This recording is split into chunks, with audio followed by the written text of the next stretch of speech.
Hey guys, Drifter here. Today I've got a video for you that's not a gaming video. There may be Apex Legends in the background right now, but that's really more of the salad dressing to help you swallow all of the healthy greens that we've got for you today. Today we are going to be talking about scientism. This is a topic that's been on my mind a little bit recently because it's been popping up on my Twitter timeline very frequently, and especially in the last couple of days thanks to the first image of the black hole and the astonishing amount of people that kind of don't believe it's real or have really curious opinions about it. And it's just kind of generally on the rise culturally in the West, I see online anyway, and we touched on it briefly actually in the Flat Earth video, which is linked down there below. You can go ahead and check that out. And in the Flat Earth video, I was generally very positive towards scientism because the best thing that it does is a criticism of the exclusiveness and hoitiness of mainstream science. However, today's video is a much more critical, negative approach on the philosophy because I do believe that it can be harmful. And as of right now, there are two different meanings for scientism, oddly completely parallel and opposite meanings. Number one is the original meaning, which states that science, the scientific method, logical positivism, empirical data, and all of those things are true and have meaning. On top of that, all of those things are always true and always have meaning, and they have a sort of exclusive monopoly on truth. If you don't have something with hard empirical data, it's just not real. It's just hocus pocus, pure nonsense.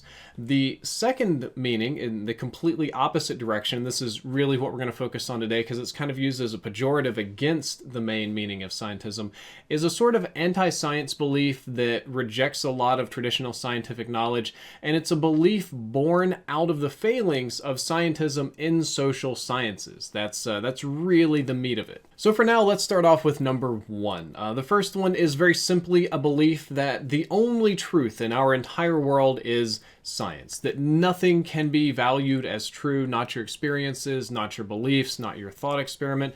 Nothing other than a hard science with empirical data is real. If you can't test it, it's non-testable. If you can't measure it, it might as well not exist. If you can't verify it, then it's random. If you can't control variables for it, then you're just not really learning very much. Then all of these things aren't true or are not real. Now, most rational adults would say that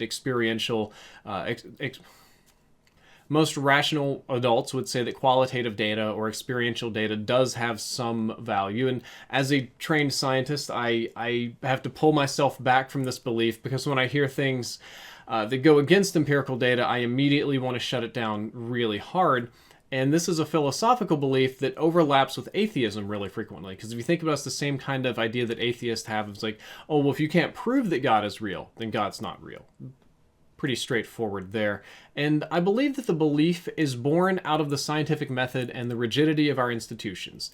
Really, generally, the best truth in our world today that most of us accept is science. The cell phone that you're probably watching this video on, the LCD screen, the 4G Wi-Fi, the modulation of voice through a very tiny crystal in a speaker or whatever, are all major scientific advancements. And as a population, we've enjoyed these things and just kind of generally accepted that science is true. As such, a lot of people want to become scientists. They want to learn things. They want to advance themselves in university, and that's a great thing.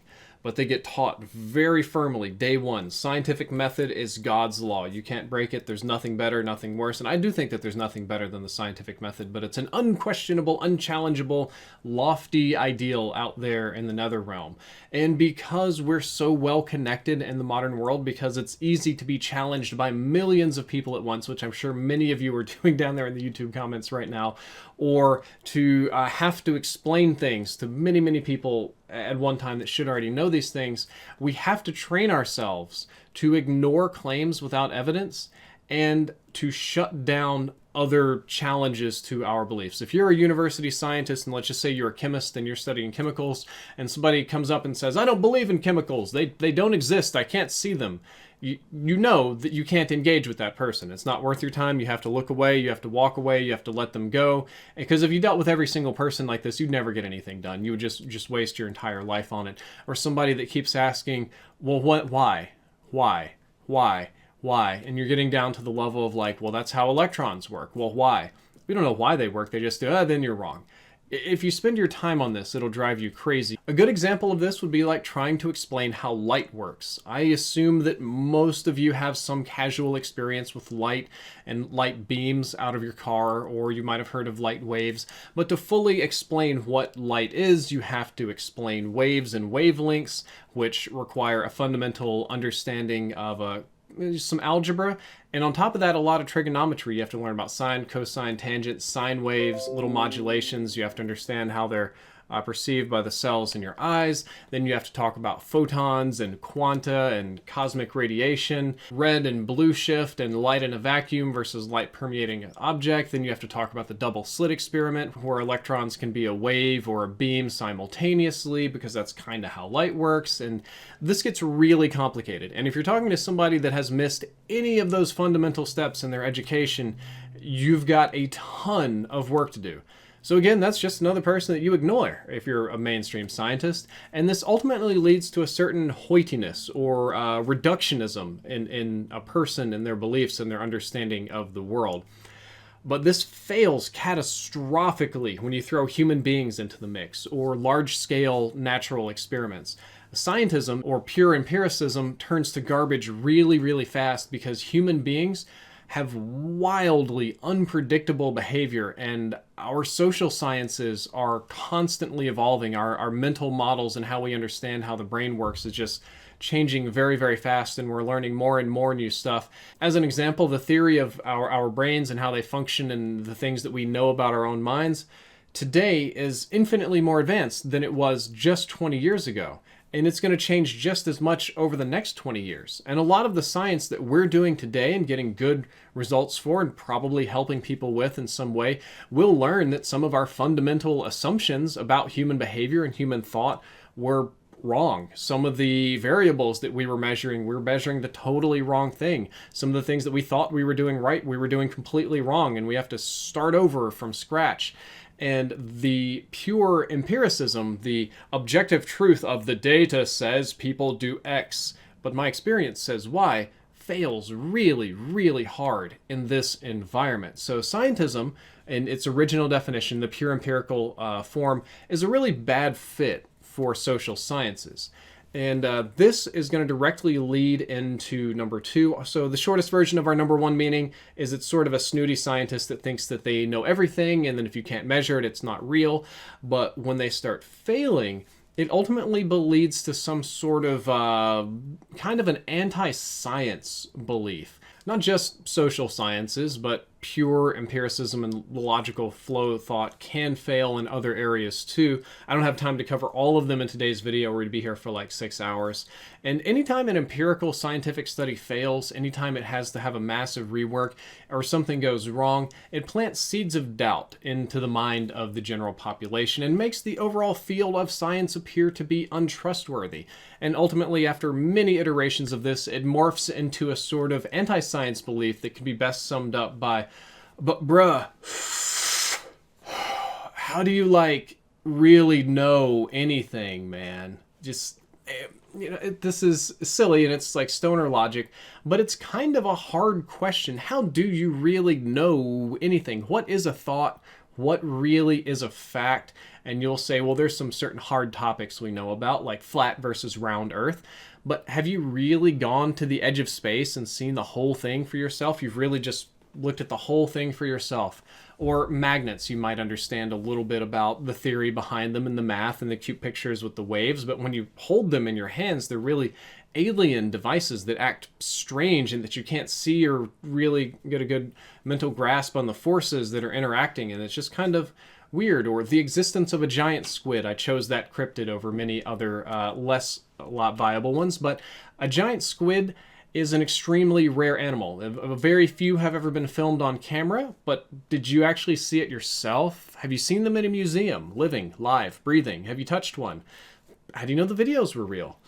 How do you know that your 4G signal on your phone isn't literally magic? You can't hear it, you can't see it, you can't measure it without special tools. Very few people understand how the bits are transmitted via air, how it can send to just your phone and not everybody receive all the same information at the same time.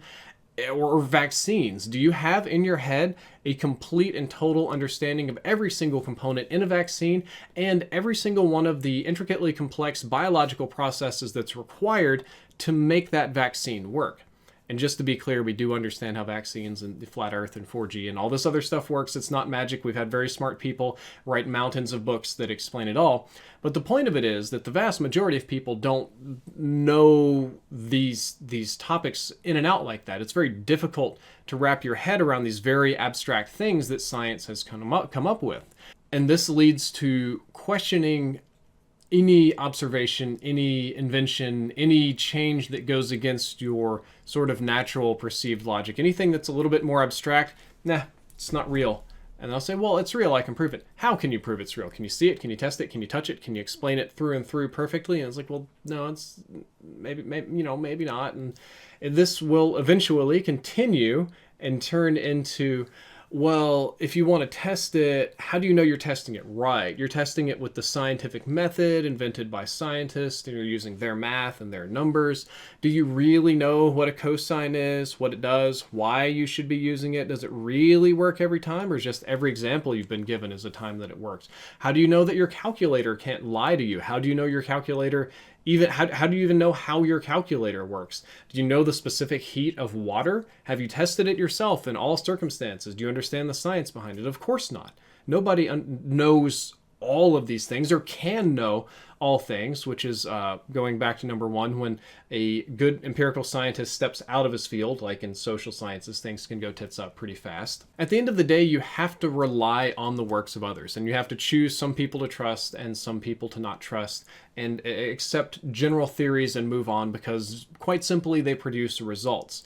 Even though you may not really truly know all of these things for yourself, kind of like you would how gravity works. And I think that this second type of scientism is a very poor philosophy to live your life by.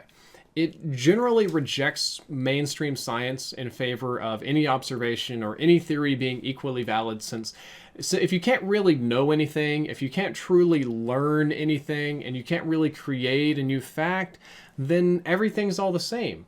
But in the really real world, it's not. If you have diabetes, you should probably be taking insulin and not homeopathic medicine. One of them will kill you, and one of them will keep you alive for a very long time. And it just downplays any type of learning, which is a very poor philosophy to live your life by. So I kind of view scientism in the same way that I would view Marxism or socialism. The book Das Kapital, Karl Marx wrote it, utterly brilliant criticism of capitalism, exposes every single step where capitalism fails. And I know that there's a lot of ardent supporters of capitalism. Good on you.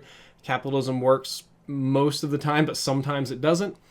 But then the proposed solution, which would be socialism, doesn't work very well, at least outside of a few circumstances. But then the proposed solution, which is socialism, has historically failed catastrophically when implemented, at least at full scale. Partial implementations here and there have been fine. And that's kind of how scientism is. Science works great until it doesn't, and scientism is a great way to criticize and explain why science doesn't work, some of the areas where it struggles to quantify or qualify certain things, but conversely is a very poor thing to live your life by. If you're going to live your life by scientism, you're going to end up in really, really weird, flat earth, unvaccinated kind of places. And it's funny that both branches of this philosophy go exactly the opposite directions, and they're both equally bad. So that is all for today's video. I hope that you enjoyed it. I hope that you learned something useful. If you did, don't forget to like, favorite, and subscribe. Drifter out.